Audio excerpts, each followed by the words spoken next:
ভারতের অন্যতম আধুনিক যুদ্ধবিমান রাফাল, যেটাকে বলা হয় স্কাই ডোমিনেটর, তা কি সত্যিই ভূপাতিত করেছিল পাকিস্তানের চীনা প্রযুক্তি নির্ভর জেট J-10C?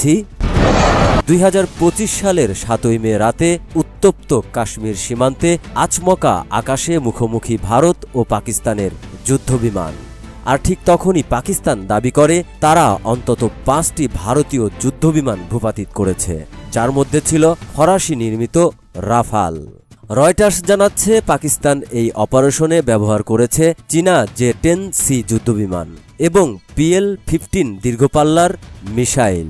এই মিসাইল 200 কিলোমিটারের বেশি দূরত্বে টার্গেট হিট করতে পারে। বিশেষজ্ঞরা বলছেন, ভারতের রাফালের মিটিওর মিসাইল থাকলেও পাকিস্তানের নেটওয়ার্ক টার্গেটিং সিস্টেম ও ডেটা লিঙ্কের কারণে PL-15 বেশি কার্যকর হয়েছে।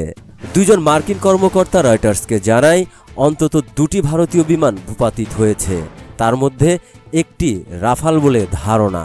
তবে ভারত সরকার সে সময় এই দাবি স্বীকারই করেনি।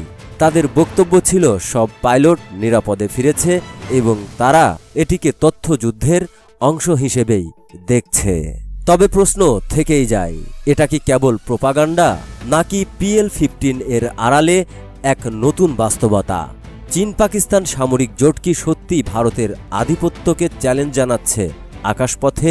যুদ্ধের তথ্য হয়তো ভিন্ন হতে পারে, কিন্তু একথা পরিষ্কার, এখন আর লড়াই শুধু যুদ্ধ বিমানের নয়, বরং পুরো কিল চেইন নেটওয়ার্কের। আপনার কি মনে হয় ভারতীয় রাফাল ভূপাতিত হয়েছিল? কমেন্টে জানাতে পারেন আপনার মতামত, আর চ্যানেলটি সাবস্ক্রাইব করে মোর নিউজের সাথেই থাকুন।